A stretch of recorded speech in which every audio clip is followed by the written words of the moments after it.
O tema de hoje é nichar é preciso, tá? E quando eu digo que nichar é preciso, meu povo, eu me baseio em duas grandes referências, tá?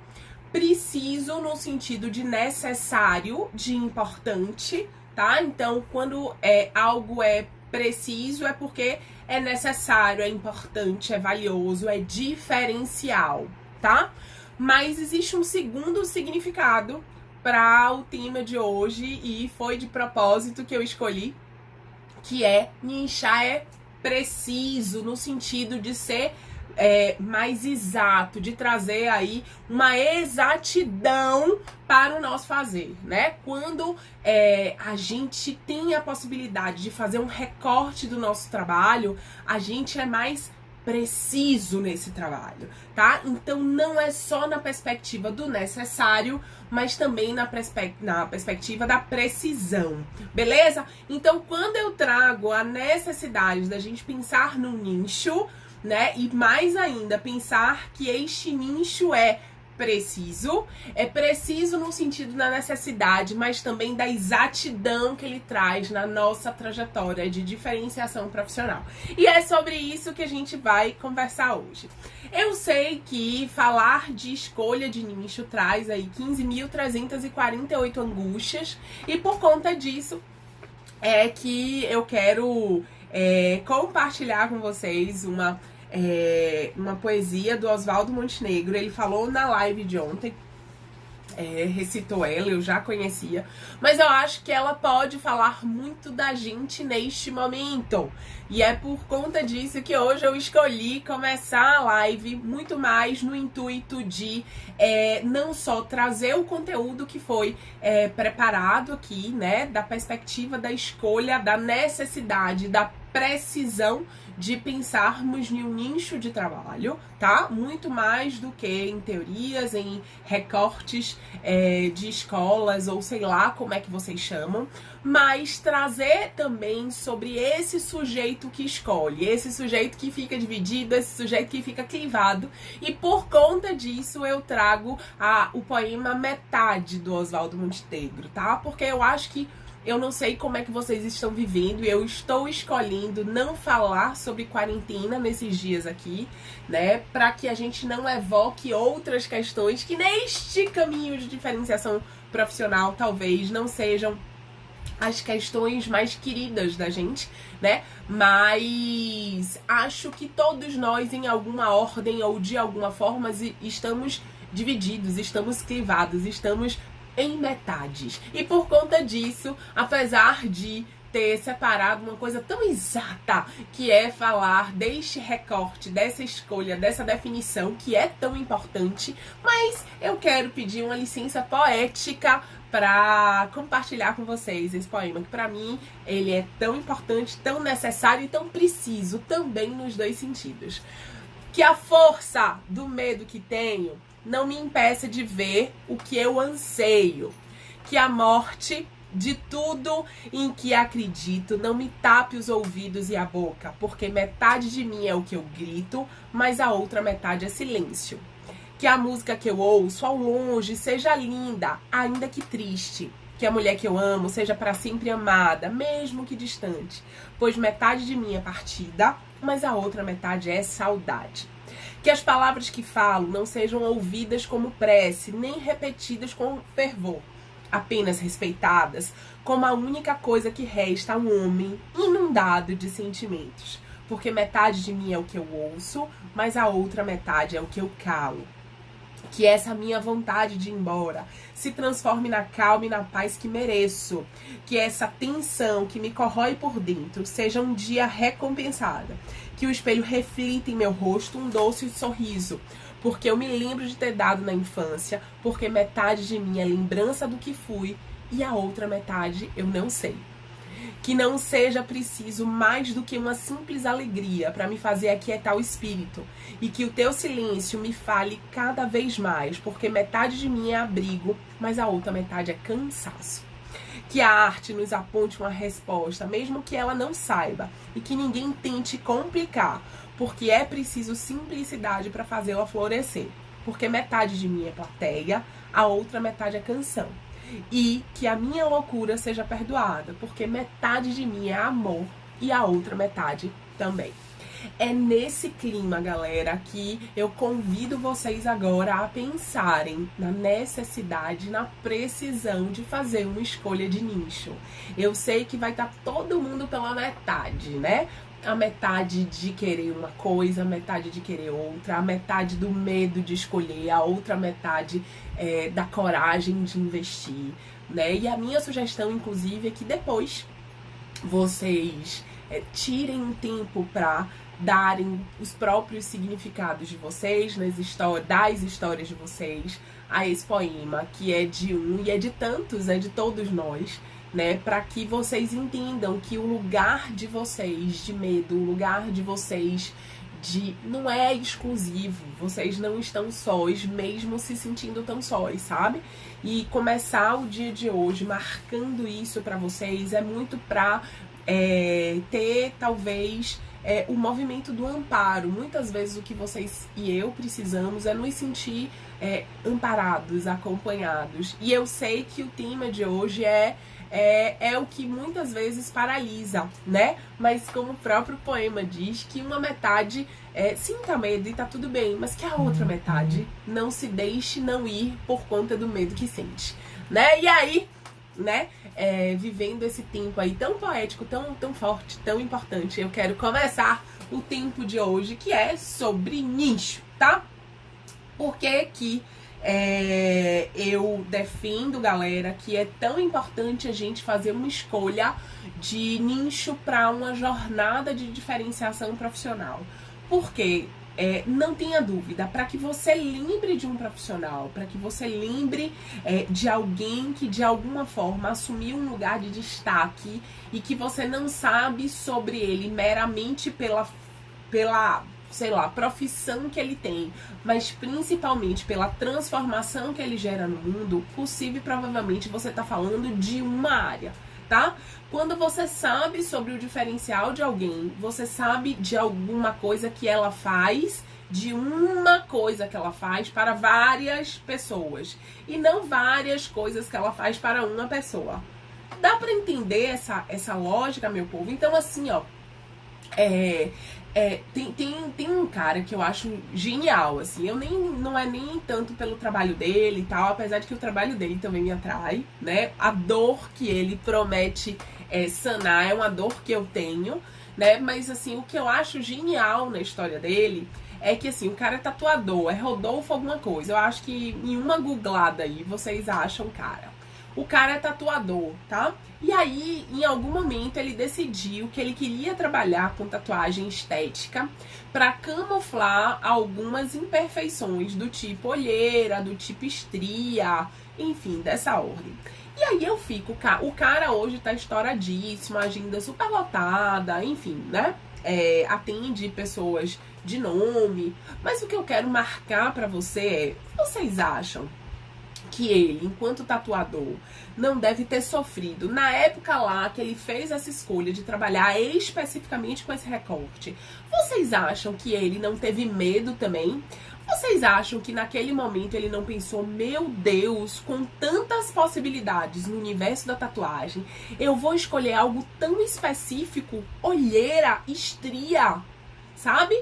Com tanta coisa, tão artística, tão... ele pegar algo tão afunilado, tão específico? Será também, meu povo, que esse cara não pensou, meu Deus, quanto cliente eu vou perder? E nessa, meu povo, dele achar que ele podia perder tanto cliente assim, ele criou literalmente uma demanda que não existia. Porque pare pra pensar, Caíla, eu tenho olheira, tá? Mas até um determinado momento da minha vida, eu achava que olheira não tinha solução. E que a única possibilidade que eu tinha era passar um corretivo, beleza? Então, todas as vezes que eu precisei ou escolhi camuflar a minha olheira, eu recorri à maquiagem, ponto.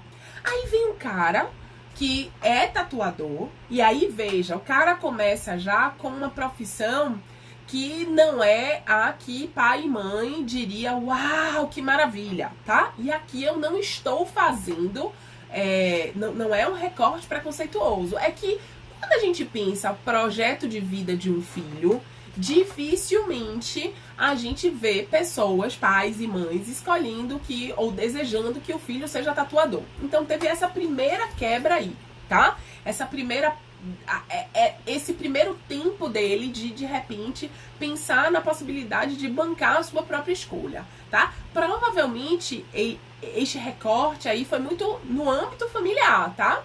Aí vem um segundo tempo que eu imagino que ele tenha que ter bancado com a categoria profissional dele, tá? Porque eu acredito lá, e gente, isso tudo é no imaginário, tá? Eu imagino que não deve ter sido fácil para ele bancar entre os tatuadores, dizer, a partir de hoje eu vou trabalhar só com tatuagem estética para camuflagem de cicatriz, de olheira, de estria, entende?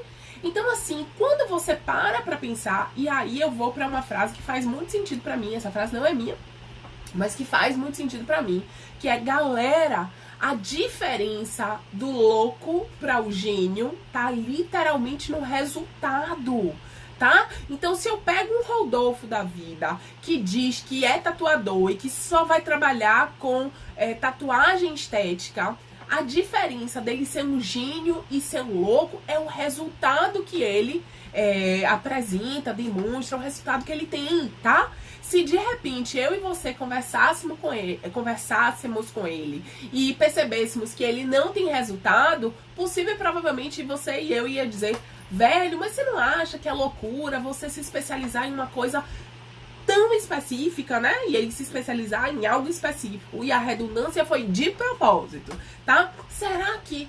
Entende? Mas foi justamente porque o cara fez isso e ele bancou o desejo dele, bancou a escolha dele. Foi por isso que o cara criou uma demanda que ninguém tinha. Gente, eu não tinha a demanda de querer, de repente, fazer a camuflagem da minha olheira com o tatuador. Até que um cara mostrou que isso é possível. O que eu tô querendo dizer com isso pra vocês? Que eu sei que metade de vocês vão ter medo de bancar a escolha de vocês.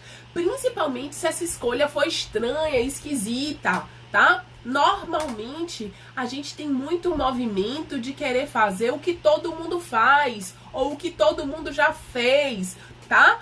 E aí, os nichos são sempre os nichos que eu digo, são nichos clássicos. Kalila, tem algum problema eu fazer uma escolha de nicho clássico? Claro que não, meu povo, tá? Você vai fazer um nicho que fizer sentido para você, mas que essa escolha seja porque você olhou para dentro e não porque é conveniente, e não porque não vai te dar trabalho, e não porque você não vai precisar romper nem bancar com nada. Percebe? Se for por isso, tá massa. Mas se você tiver aí para não criar o conflito, para não gerar o mal-estar, ou porque você não, sabe, não se garante, ou você não confia em você, minha irmã, meu irmão, uma boa, repense aí a sua forma de funcionar no mundo, tá? Não tô dizendo com isso nem que você banque, nem que você não banque, porque às vezes você não tá subjetivamente preparado para isso. Mas eu arrisco dizer também que você possível e provavelmente vai experimentar uma sensação de feijão com arroz. E nada de errado com quem gosta de feijão com arroz, tá? Mas aquela coisa meio morna, tá? Vai faltar o tempero da paixão, beleza? E tá tudo bem se tiver tudo bem pra você. Não sou eu que vou reclamar, tá? Mas o que eu quero marcar pra vocês é que existe possibilidade, galera, de vocês garantirem aquilo que bole com vocês, tá? As coisas, elas não estão dissociadas, tá? As coisas, elas podem ganhar, inclusive, um tom único, um tom que você enxergou, um tom que o Rodolfo lá enxergou, quando ele viu que ele podia usar a arte dele em prol de sanar uma dor que as pessoas tinham. Será que vocês não têm como usar a ferramenta profissão de vocês para sanar uma dor que as pessoas nem percebem que tem ou acham que não tem jeito? Entende? Alguém perguntou aqui quais são os nichos clássicos. Livinha, oi meu amor. Nicho clássico, por exemplo, criança, adolescente, adulto, idoso. Esses são os nichos clássicos que a gente faz a escolha por fase do desenvolvimento. Pensando ainda a perspectiva de público, mas nichos não tão clássicos, é quando você fala de grupo de pessoas que compartilham ali uma coisa em comum, tá? E aí eu tenho, por exemplo, nicho de vestibulandos, nicho de concurseiros, eu tenho nicho de noivas. Esse é um nicho não clássico, tá? Essa pessoa, ela criou o que a gente chama de pré-nupcial psicológico, um programa de 8 sessões pré-formatados de preparação para o casamento, tá? A gente não vê sobre isso, mas se a gente for parar para pensar, pensando aí o recorte da psicologia, né? Se a gente for parar para pensar, gente, seria incrível se de repente existisse uma preparação subjetiva para o casamento mesmo, porque metade da sociedade tem uma fantasia romântica e novelística do que é casamento, e a outra metade não sei o que pensa, entende? E aí você tem aí uma exceção que consegue, né, fazer uma dança aí, um bailado mais funcional. Mas se nós fôssemos preparados para o casamento, né? Se a gente tivesse noção de que cada um vai trazer um enxoval diferente, que nesse enxoval vão existir estranhamentos e que isso não fala especificamente do amor, mas fala de realidades, de convivência, de sistemas familiares. Se existisse um programa desse, veja, eu não tô falando de psicoterapia, eu tô falando de um programa pré-formatado, pode ser presencial, pode ser online, entende? Quantos conflitos poderiam ser diminuídos meramente com um produto ou um serviço diferente? Entende, meu povo? Então o que eu quero mostrar pra vocês é que a gente pode ampliar o juízo, tá? A gente não precisa fazer o que todo mundo faz. Pra quem é da psicologia, a psicologia clássica. Pra quem é da nutrição, a consulta nutricional clássica. Será que não existem outros produtos, outros serviços, outras formas de você fazer com que o sujeito abra a cabeça, com que a pessoa de repente veja diferente, com que ela de repente tenha, sei lá, gatilhada nela uma nova forma de funcionar? Não sei, gente. Tá? Eu não sei. Coloquem a cabeça pra funcionar. O que faz sentido pra mim não é o que faz sentido pra vocês. Agora não dá pra vocês quererem guardar o que faz sentido pra vocês numa caixinha. Por quê? Porque a vida adulta eu tenho que fazer o que todo mundo faz. Não tem. Talvez o que você precise é chamar aquela que lá atrás era mais criativa, era mais ousada, no sentido de que arriscava mais mesmo, que se bancava, sabe? Chama ela pra conversar, faz aí o meio termo entre aquela ousadia que ela tinha e o nosso enquadramento, sabe? Gente, a gente pode agregar e muito as pessoas de diferentes formas. Não precisa ser o modelo clássico, tá? Eu não preciso seguir a sequência lá pra galera de psicologia de novo, de L&D, por exemplo, tá? Existem outras formas, existem outras maneiras, existem grupos de pessoas que são tão específicos.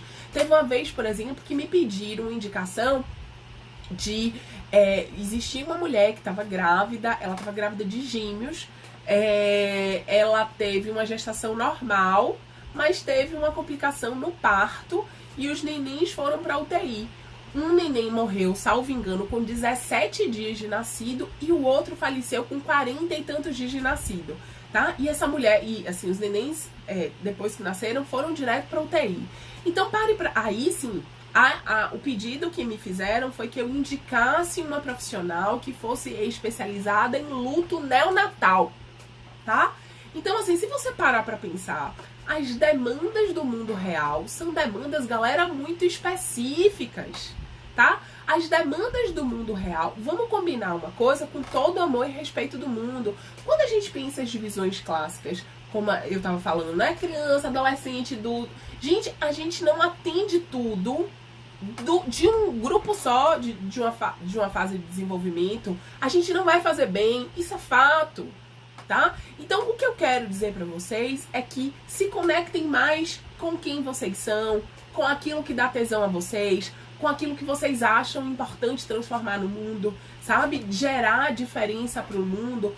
Cruze isso com a formação, com a expertise de vocês. Estudem, quebrem a cabeça, arrisquem a inovação, banquem isso. Vão dizer que você é maluca, tá tudo bem. né? A loucura às vezes salva a gente. E aí, mais uma vez, eu trago o poema lá de Oswaldo, que a gente abriu aqui hoje falando, porque tem uma parte da gente que é louca também. E se a gente aprisiona essa parte louca, tá? Eu tendo a acreditar que isso também vai trazer um nível de insatisfação pra gente, tá? O grande segredo é a gente aprender a regular essas diferentes faces da gente, tá? Essas diferentes metades da gente, porque uma metade é e a outra é outra coisa, e precisamos fazer com que essas nossas partes, essas nossas metades, elas convivam aí harmonicamente. Não dá pra gente silenciar uma delas. Esse boleto em alguma hora vai chegar, tá? E aí vocês escolhem o que é que vocês fazem com isso, beleza?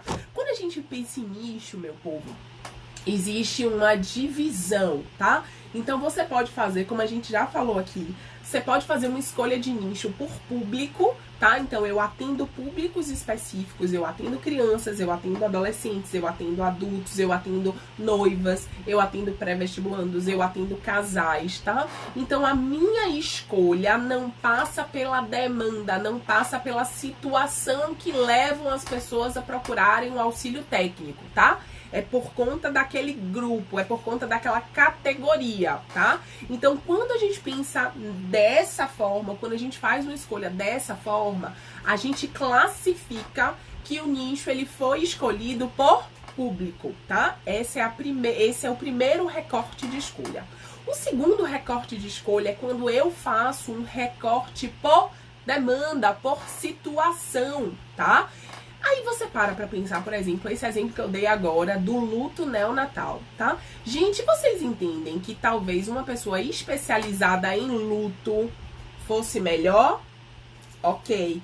Mas vocês entendem que se eu tivesse alguém que cruzasse o luto com a perspectiva do neonato, sabe? Desse sujeito onde mas que você não conheceu, que você não conviveu, tá? Quando você faz esse cruzamento, você percebe que existem coisas muito específicas. Aí agora você para pra pensar, quantas mulheres passam por isso? São inúmeras. Aí você diz assim, ai Carila, mas quando você escolhe isso, olha quantas outras demandas você deixa de atender. Ok, mas gente, vocês já pararam pra pensar quantas mulheres passam por isso todos os dias?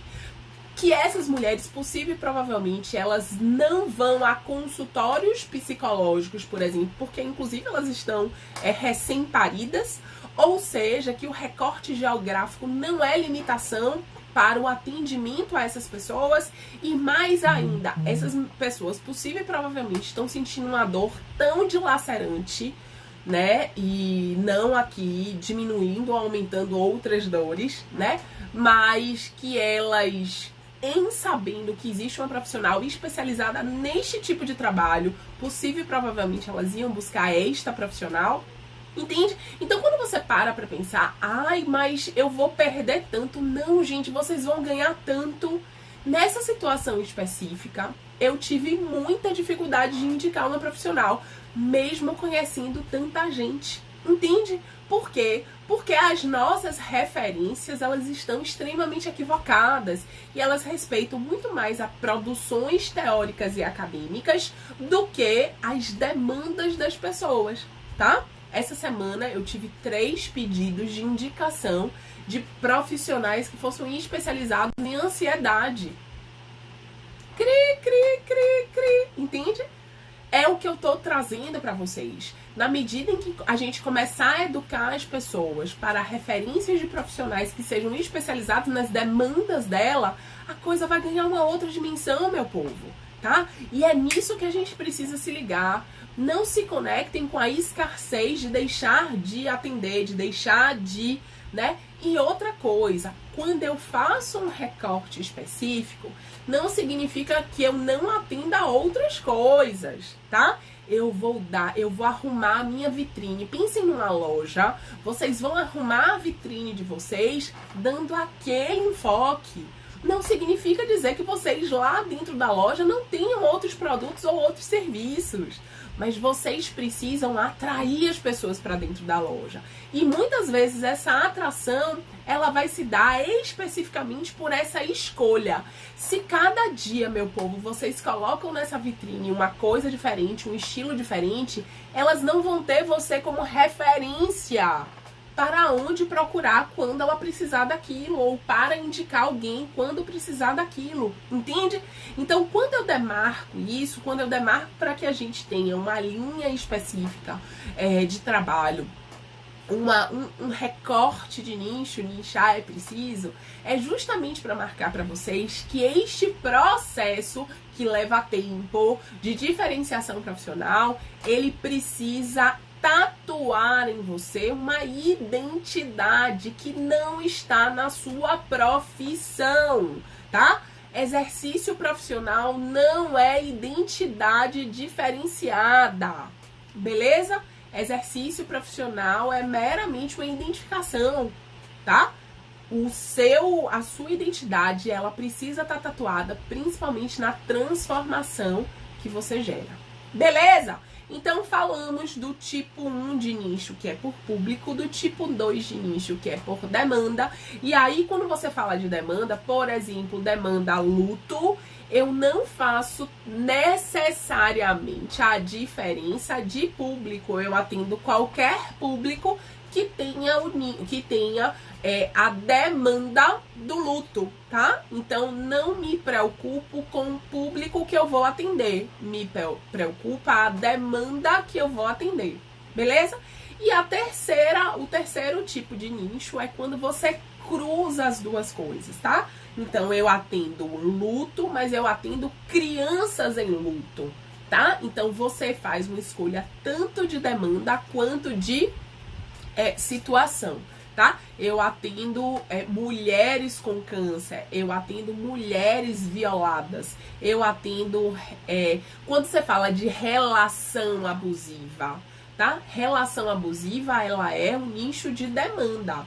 Eu posso, por exemplo, se eu, Kalila, levanta a bandeira de, olha, eu trabalho com relacionamentos abusivos, eu posso, por exemplo, atender a mãe de uma mulher que vive um relacionamento abusivo, tá? Pra, de repente, auxiliar ela a lidar com isso, ou entender que a filha não quer ajuda, entende? Então, assim, o relacionamento abusivo aí pode atender quem está sofrendo, envolvido no relacionamento, como pessoas que estão ligadas às figuras principais. É a mesma coisa com câncer. Se você me diz, Kalila, meu nicho é câncer, aí eu vou te perguntar, é só a situação câncer?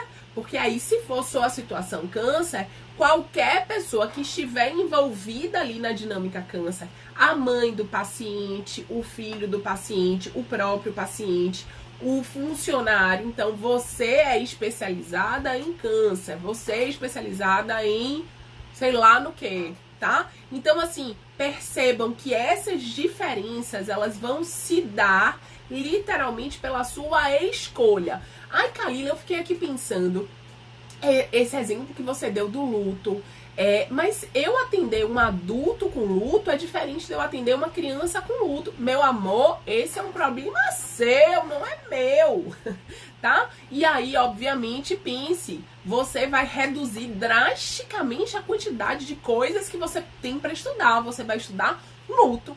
Aí você vai pensar quais são as formas de manejar o luto na infância, na adolescência, na vida adulta, no idoso. Mas o seu eixo, o espírito do seu trabalho está lá centrado no luto. Quais são as ferramentas, os instrumentos, as estratégias que você vai utilizar? Adivinhe de quem é o problema? É seu, tá? O meu problema é dizer para você que enquanto você não der uma identidade a seu posicionamento profissional, possível e provavelmente você não vai conseguir a tão sonhada diferenciação. Por quê? Porque não há um destaque em você. Não existe nada que diga assim, puxa vida, lembrei de Mariazinha, lembrei de fulaninha, tá? Por quê? Porque você é só mais um profissional, entende? E assim, gente, com todo o amor e respeito do mundo, o que faz com que vocês acreditem que as pessoas vão chegar até você, vão escolher você? Entende?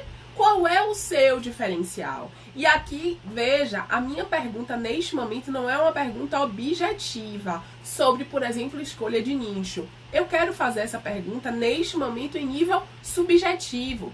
O que é que vocês têm de diferente que fazem vocês uma pessoa, uma profissional diferente, tá? Parem para pensar sobre isso. O que é que traz em vocês, o que é que tatua em vocês algo tão especial, tão tá? E assim, não venha me dizer que estudo, porque sempre tem alguém que estuda mais do que eu, tá? Como sempre tem alguém que estuda menos do que eu. E essa é uma coisa importante para marcar para vocês. Volto a dizer, todo o tempo que eu falo aqui, gente, é sempre com muito amor, mas também precisa ser com muita verdade, tá?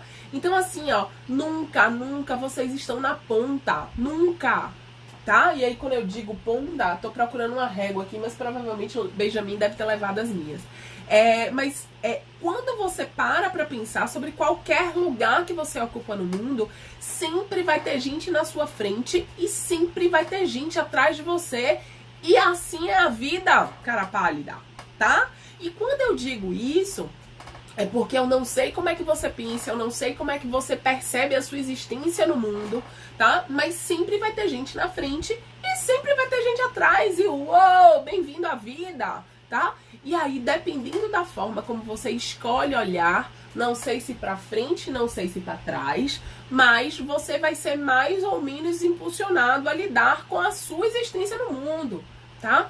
Muitas vezes, pra quem olha pra frente, ai, mas fulaninho é melhor do que eu, mas olha como, mas olha, uou, isso vai ter uma repercussão subjetiva pra você, tá? Se você olhar pra quem tá atrás de você, ai, mas como eu sou boa, mas como eu sou estudiosa, mas, é uma escolha também. Sabe qual é o melhor lugar pra olhar, galera? É a galera que tá na frente? É a galera que tá atrás? Não! É para a pessoa que está no meio. Adivinhe? Você! Então, assim, eu não quero saber quem tá na frente, eu não quero saber quem tá atrás. Sempre vão existir pessoas na minha frente, sempre vão existir pessoas atrás de mim. Desde que o mundo é assim, sinto informar vocês, para quem está muito surpreso com o que eu tô falando. Então, quem é a melhor pessoa para eu olhar? Para mim. Deixa eu ver aqui qual é a melhor forma que eu tenho para ser diferente de quem eu fui ontem, tá? Para passar a minha mensagem, para gerar a transformação que eu quero. É só isso. Não olha pro coleguinha. O coleguinha tá lá no movimento dele, quem tá lá na frente, quem tá lá atrás, tá? Então assim, ó, qual é o movimento que faz sentido pra você? Esse é o melhor que você pode, se for, beleza. É só isso. O que passar disso, meu povo, é renda e bordado, tá? Então, voltando pro nicho, já tô aqui nas falações, né? Mas voltando pra nicho, eu tenho então 3 tipos, tá? O nicho por público, o nicho por situação ou demanda, ou ainda o nicho ultra focado, que cruza o tipo 1 e o tipo 2, público e situação ou demanda, tá? Eu vou fazer a minha escolha em cima disso. Minhas publicações, minhas palestras, meu e-book, meu texto, precisa trazer essa perspectiva. Todas as vezes que vocês estudarem, meu povo, tem um caderninho do lado. Escrevam. A cada estudo seu, vocês podem estar fazendo 2 coisas ao mesmo tempo. Estudando e produzindo conteúdo. Quando as pessoas perguntam a você alguma coisa, isso pode ser um conteúdo que pode ser gerado por você depois. Tudo é aproveitado. Nesse universo de diferenciação profissional, absolutamente nada se perde. Se você perder, quem deu mole foi você, tá? O tempo todo as coisas estão aí. Elas podem gerar conteúdo para vocês, elas podem revelar a forma como vocês trabalham, elas podem revelar, inclusive, produtos para você produzir, tá? Então, às vezes, uma dúvida que alguém tem, uma pergunta que alguém faz, pode dar a você um insight de produzir uma solução para aquele problema e cobrar por isso. Kalila, não alcancei o que você quis dizer. Gente, não sei se vocês já se deram conta, mas um mercado, por exemplo, um mercado que está aberto, inclusive na quarentena, ele é uma central de soluções. Então, se você tem o problema banheiro sujo, você tem a solução do material de limpeza. Se você tem o problema do pouco tempo, você tem a solução do macarrão instantâneo. Se você não tem o problema do pouco tempo, você tem a possibilidade de fazer o seu próprio macarrão e você vai encontrar no mercado, que é a Central de Soluções, os ingredientes para fazer o macarrão, você mesma fazer. Então, assim, para qualquer tipo de problema caseiro, por exemplo, possível, provavelmente você vai achar a solução no mercado, tá? O que eu quero dizer com isso? A gente muitas vezes fantasia que o próprio sujeito, ele tem um problema e ele sabe da solução que ele precisa. Não sei se é precisa a palavra mais certa. Mas, galera, muitas vezes, se você é o expert, se você é o especialista de um determinado nicho, muitas vezes você é a melhor pessoa para dar a solução, mas muitas vezes você precisa saber do problema dele e não você fantasiar o problema, tá? Então converse com as pessoas, leia os comentários. E aí, quando eu digo comentário, comentário em sites, tá? Sites diversos que falam aí do seu nicho, tá? Criem, meu povo, coloque essa cabeça para funcionar. Eu não tenho dúvida que vocês têm uma infinidade de possibilidades. Inclusive, amanhã eu vou ter a honra de ter um convidado aqui que vai falar sobre criatividade, tá? Lucas Freire. Ele é incrível, já tive a honra de participar de várias oficinas com ele. Sempre saio com conteúdo bem movimentado dentro de mim. E amanhã tá imperdível, justamente para que a gente possa pensar e movimentar aí essa nossa criatividade, tá? Quando terminar aqui eu vou liberar o card de amanhã. Mas, então assim, criem, arrisquem. Muitas vezes a solução, ela vai vir quando você se depara com um problema, tá? Não achem que vocês, na mera imaginação de vocês, vão conseguir vislumbrar o que o outro experimenta. Não é assim, galera, tá? Abram a cabeça, vão para campo, arrisquem. Ah, mas fulano achou a minha sugestão ruim. Problema de fulano, não tenho nada com fulano. E mesmo que eu tenha, fulano é um mundo, eu sou outro mundo, tá? O que eu não posso é ser antiética, o que eu não posso é passar por cima das pessoas, o que eu não posso é ser desrespeitosa. Isso eu não posso, tá? Mas se fulano não gostou da minha ideia, ok, fulano, faz sentido pra você? Faz. Ok, fulano, tá tudo bem, tem lugar pra mim e pra você no mundo, vamos seguir. Possível, e provavelmente o Rodolfo, que a gente já falou aqui, deve ter vivido isso também, né? E assim, gente, vambora. Se você acredita no que você faz, lembra o segundo passo do caminho da diferenciação profissional, a gente viu isso na segunda. Se você acredita, só vá, mas vá dando o seu melhor, constante e consistentemente, sempre, todos os dias. Só vá. É nesse movimento que a gente chega no lugar que a gente investiu. E não tenha dúvida, esse lugar é proporcional a esse investimento, tá? Aquelas pessoas que vocês imaginam que teve muita sorte, em verdade são pessoas que devem ter se privado de muita coisa em prol de ter sorte, se é que vocês me entendem. Beleza?